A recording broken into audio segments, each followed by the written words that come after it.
I say it quite frequently. It feels like many people don't know how to act anymore, but at the end of the day, our society is sick for many different reasons, and there's a lack of healthcare, especially mental health care in the United States. Today, to talk about this, we have Haven Orecchio-Egresitz, right?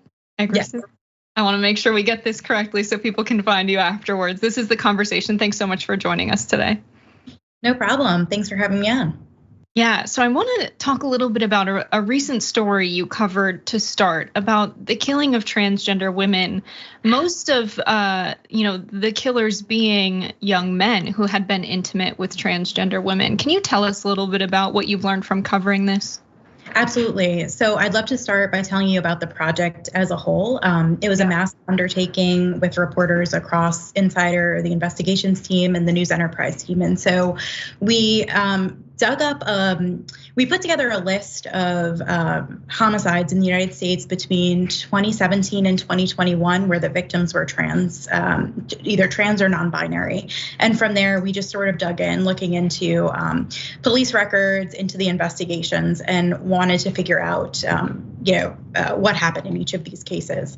And we really did learn a lot. My part of this series was on transphobic killings. And so that covered cases of trans panic, traditional trans panic, sort of as we imagine classic hate crimes.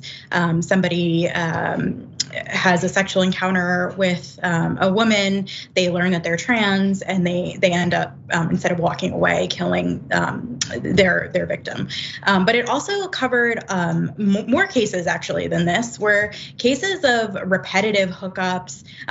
The killers long knew the victim was trans, they knew their identity, and it wasn't that they hated their victim over this. It was really a fear of discovery. They grew up in communities that were largely put a lot of pressure on being masculine and worried about whether hooking up with a trans woman made them gay. And if somebody found out, they worried what that meant. So this led to really fatal violence, brutal violence. So altogether, we looked at 175 cases through that time, and 17 cases that we were able to identify involved some sort of transphobia, and we called it cultural transphobia. And when you say cultural transphobia, that means they're learning this through the media or through the home? Yes, we called it cultural transphobia because, like I said before, it wasn't just cases of strangers in the street saw someone who was trans. They got so angry about it that they freaked out and killed the person. But it was there were instances of self-hate, and the rise in violence throughout that period. We were tracking like an increase in these homicides was parallel to sort of the national conversation about trans lives. So in that 5-year period, there were a lot of national conversations about bathroom bills and gender affirming healthcare. And so I also listened to quite a few jail calls, conversations with the killers and their family members. And in those calls, you do hear a lot of pressure around what masculinity means and being strong and how to behave in jail. So yes, it's more of a cultural issue than just within that household.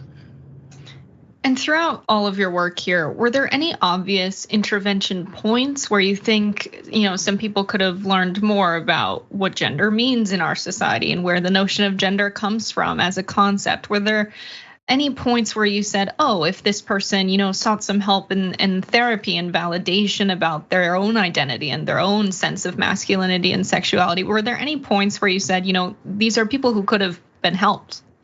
Well, I mean, my main story that I sort of weaved among many other killings was the killer's name was David Bogdanov. It was a 17-year-old victim in Vancouver, Washington. And in that case, David's ex-girlfriend testified about how many instances that he used the phrase, disgusting or used Russian anti-gay slurs. And I feel like, this was a history of sort of anti-trans rhetoric, and maybe if someone did intervene and question, why this was part of his circle, maybe it would have prevented, I mean, who knows what would have prevented it, but he did testify at trial that in his own defense that he came from a family where being intimate with a trans woman would, he would end up being disowned. Interesting. It's interesting to see where the roots of these kinds of sentiments come from that lead ultimately to violent action. A lot of your work pertains to extremely intense subjects, from the R. Kelly situation to some cults out of Hollywood to talking about US mental health failures that end up leading to police shootings. Can you say more about the common thread of all of your work being mental health in the United States? Yes, I mean, I think the lack of mental health access is especially important, like you mentioned, in police killings. So I think it's just horrifying to see so many of the cases where there are families trying to get help for usually just over adulthood. So 19, 20-year-old male who is having some sort of break, and the parents, this is now an adult, so they have no say over whether this person can be get any treatment. It's up to them, and there's really no way to get them help beyond a 911 call, whether it's a case like these trans killings where a 911 call is called too late, or whether that person is in crisis and they need intervention beforehand to get into a treatment center. So there's definitely a lack of mental health access in the US. Going back to this massive story of transgender killings, I would say that this is a mental health issue as well, right? For someone to feel this way, especially towards someone that they've been intimate with. And a lot of the lawyers you reported argued that their client feared for their own life. A lot of them, you mentioned, were afraid to tell their families because they would be disowned. But a lot of them were literally afraid for their life. Can you speak to that a little bit? Yeah, so that goes back to the classic trans panic defense. In years past, you would it was more understood by juries when somebody, a defendant, would say, "Listen, I didn't know they were trans. I found out they were trans, and I just freaked out. I couldn't control myself, and I killed them in the moment." And so that classic trans panic defense, I've been told, is juries don't really buy it anymore. They still think that that's unacceptable because the world has moved on, right? But now the rhetoric is still able to sort of work its way into the courtroom through self-defense. So not only were they freaked out, but there was an altercation. There was conflict because the person who found out they were trans did freak out, and maybe even verbally. And then usually in the cases I mentioned in my story, it was not after the initial police interview that this came out, but it was later in the courtroom through their lawyers. And they said, "Oh, they spotted a knife or they spotted a gun." And that's pretty common in cases of self-defense that also kind of fall across that line of a trans panic defense. And this trans panic defense is a common proper legal defense, right? And there's legislation that's been passed to prevent the usage of this defense. Do I have that right? Yes, it is. So across the country, more states are putting formal bans on the trans panic defense. And like I said, they're not successful when you use them in this classic way. And so they are more mixed into self-defense. And when that is the case, it's hard to distinguish, and even if a ban is in place, it can be really tricky to kind of prevent that kind of language.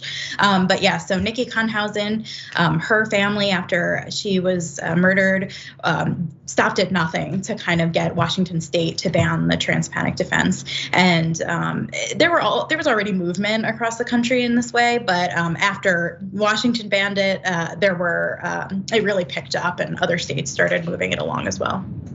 That's super interesting. When you were reporting on this, did you notice anyone had a sense of the difference between, sex assigned at birth, female and male, versus the notion of gender? Did anyone have any sort of sense of a separation there? In what way? I mean, I talked to family, I talked to police, I talked to good friends, and basically, as for good friends and close family who accepted the victims, however they preferred to be, preferred to identify, that's how they were identified. When it came into the courtrooms and when it came into the investigation, I think there was a little confusion. Right, and typically, the assailant was confused about these concepts, is that right? Not always. I mean, interesting. Sometimes the assailant knew exactly what the situation was, and they had no problem with it when they were being intimate on, repeated incidents. It wasn't until their partners, their trans partners said, I'd really like our relationship to be public, or they started to fear that their parents would find out. And that's when this kind of overwhelming pressure of toxic masculinity turned fatal. That's absolutely so fascinating. Just that some people had a sense of this and understood this while being intimate. It makes me afraid for my friends who are transgender. Can you say a little bit more about where people can find your work? I know you do reporting with Insider, and that's where this article came out, or this story, he kept seeing her face. But where else can people follow your work? They can follow me on Twitter. They can follow me on Instagram. But the main series, and it's displayed really beautifully with great graphics and data sets. It's called Deaths in the Family, and that's on the Insider main page. That's amazing. Thank you so much for your work on this. I really appreciate you taking the time to talk with us. Thanks for having me on.